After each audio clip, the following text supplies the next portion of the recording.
চার নং ওয়ার্ড কর্তৃক আয়োজিত আজকের এই অভিষেকবোধিনী সভার সম্মানিত সভাপতি আরো উপস্থিত আছেন দোয়াপাড়া থেকে সরিষাটা থেকে আগত নেতৃবৃন্দ, আমাদের 4 নং 5 নং ওয়ার্ডের নেতৃবৃন্দ এবং গ্রামের মুরব্বিয়ান, সকলের প্রতি আমার সালাম, আসসালামু আলাইকুম।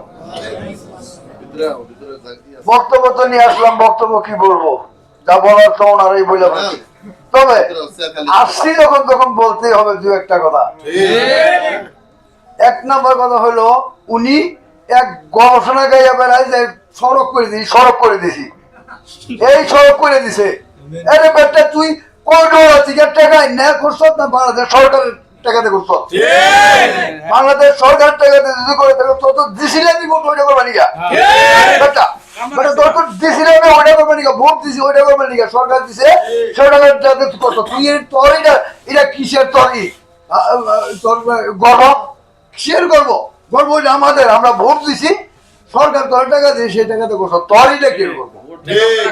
এক নম্বর কথা। আর 2 নম্বর কথা, একটা মন্ত্রী হলে জায়গায় মোতাইতে পারে মানুষের, একটা মন্ত্রী হলে, এই সারা মন্ত্রী হইয়া গারো বাজারের জমিটা সম্বন্ধে আপনারা তো জানেন,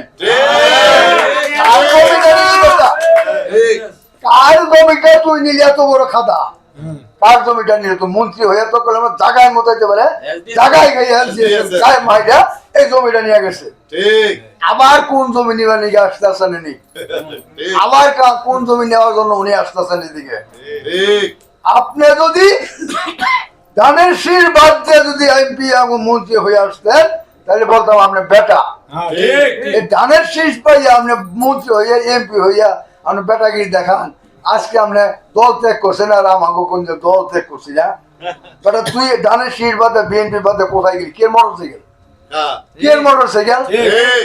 আর এখন পরে আর কিছু বলবার চাই না ভাই, আমি আপনাদেরকে অনুরোধ করবো, একটা অনুরোধ, সেটা হলো আমরা যখন এখানে আসছি সদল বলে নিশ্চয়ই ধানের শীষকে এবং বিএনপি ভালোবাসি বিদায় আমরা এখানে আসছি, সেই ভালোবাসাটা আমরা অন্তর থেকেই বাঁচতেছি, একবারে অন্তরের অন্তঃস্থল থেকে বিএনপিকে এবং ধানের শীষকে ভালোবাসবো, নাসির ভাইকে ভোট দিব এবং কি জয়যুক্ত করে তাকে আমরা স্থান এই আসনে বসাইব। এই একটা নিয়ত আমাদের সবারই যেন থাকে। এই নিয়তে যদি থাকে তাহলে আমাদের ভোট কামাই করতে হবে কেমনে? আমাদের যত সব এই থানার ভিতরে, আমরা তো বরিশাল বিয়ার সেদি করে মোবাইলে ভালোবাসা করে হেন না, আর আমার আত্মীয় স্বজন সবই এই থানার ভিতরে আছে, সবাই কোন শ্বশুর বাড়ি খাওয়াবে যা আছে সবাই এই থানার ভিতরে। আমরা যদি আমাদের কোনো আত্মীয় এবার ডেবর থেকে থাকে, আছে কিন্তু এবার ডেবর আছে, এবার ডেবর আত্মীয় গুলারে হাতে ধরে হোক পায়ে ধরে হোক যেভাবে পারি, আমার শ্বশুর বাড়ি আমার বউর লাগিয়ে দিন, আমার বোনের বাড়ি আমার বোনের লাগিয়ে দিন, আমার ভোট কেমন দেয় না। এইভাবে আমরা সবাই মনের থেকে ভালোবাসা বিএনপিকে এবং ধানের শীষকে এবং ওবায়দুল হক নাসির ভাইকে ভালোবাসা আমরা ভোট কামাই করবো। এই একটা অনুরোধ আমার সবার তৈরি রইল, একটা অনুরোধ সবার তৈরি রইল। আর ও বড় বড় নেতৃবৃন্দ আছে, এরা তো বলেই গেছে, সেইভাবে আমরা সবাই কাজ করার চেষ্টা করবো।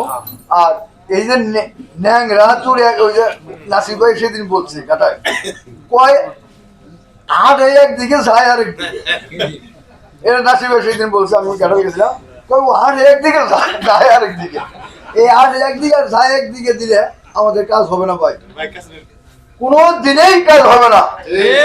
যাকে দিয়ে কাজ হবে আমরা তাকেই দিব ইনশাল্লাহ, তাকেই দেব। এই ওবায়দুল হক নাসির ভাই এই থানায় কোনো এমপি হয় নাই, মন্ত্রী হয় নাই, কিছু হয় নাই, আসার পর দেখেন যে প্রশাসনিক ভাব দিক দিয়া কত লোক আমাদের এগিয়ে দিতেছে। এখানে রোড হইতেছে নাসির ভাই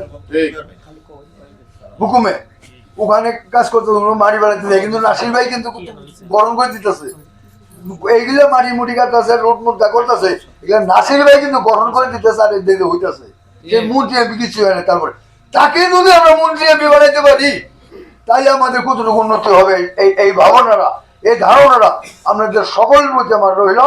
এই ধারণার উপর খেয়াল করিয়া আমরা সবাই যেন নাসির ভাইকে ধানের শীষে ভোট দিয়ে জয়যুক্ত করি। এই বলে আমি আমার সংক্ষিপ্ত বক্তব্য শেষ করে সকলের সুস্বাস্থ্য কামনা করে দীর্ঘ এই কামনা করে আমার বক্তব্য এখানে শেষ করলাম। আসসালামু আলাইকুম। ধন্যবাদ।